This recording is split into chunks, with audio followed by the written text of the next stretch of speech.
प्यारे बच्चों, आज हम 8th ग्रेड अभ्यास पुस्तिका अंतर्गत कक्षा 6वीं विषय हिंदी में पाठ 1 विजयी विश्व तिरंगा प्यारा के प्रश्नोत्तर और मूल्यांकन कार्य 1 देखेंगे।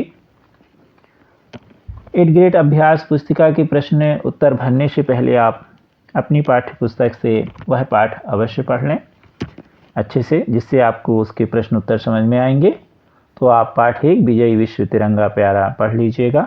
अब उसके प्रश्नोत्तर हैं। तो विजयी विश्व तिरंगा प्यारा कविता के अनुसार सरसाने शब्द का अर्थ क्या है? तो कविता में सरसाने शब्द का अर्थ है संचारित।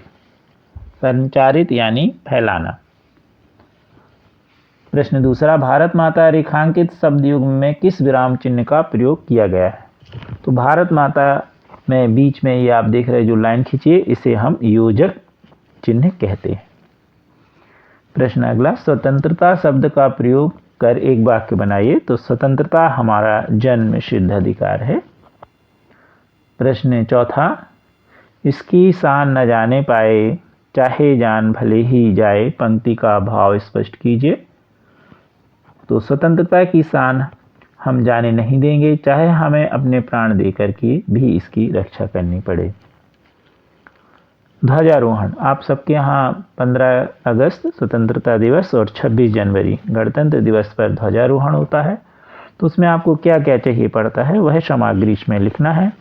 ध्वजारोहण के लिए आपको कौन कौन से संसाधन यानी वस्तुओं की आवश्यकता होती है? तो रस्सी जिसमें हम झंडा बांधते हैं, तिरंगा झंडा, पाइप, पूजा आरती, भारत माता, गांधी जी और वीर शहीदों की फोटोएं, फूल मालाएं आदि की आवश्यकता होती है। अगरबत्ती, तो आप इस तरह जो भी है आप लिख सकते हैं, आप जिसका आपके यहाँ उपयोग होता है। प्रश्न 6वां, तिरंगे को देखकर वीरों के मन में कौन कौन से भाव जागृत होते हैं? तो तिरंगे को देखकर वीरों के मन में वीरता, देशभक्ति का भाव जागृत होता है।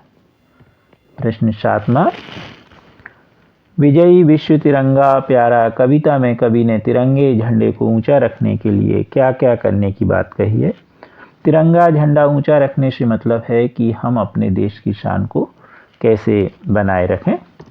तो कवि ने तिरंगे झंडे को ऊंचा रखने के लिए देश के वीरों को निडर, देश हित में यदि उन्हें प्राण निछावर करने पड़े तो वह भी वो तैयार रहें, सीमा पर तैयार रहें।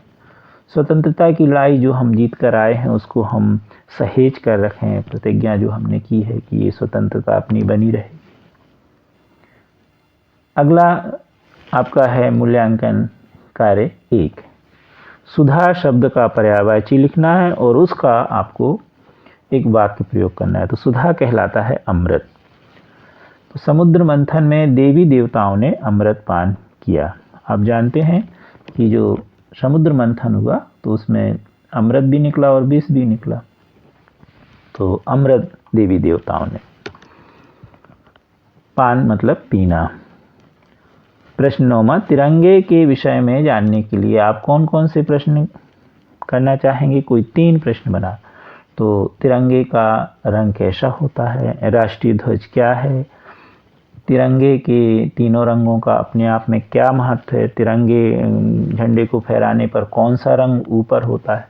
ऐसे आप बहुत सारे प्रश्न खुद भी बना सकते हैं। अगला प्रश्न नंबर 10वां, नीचे दी गई पंक्तियों का भावार्थ अपने शब्दों में लिखिए।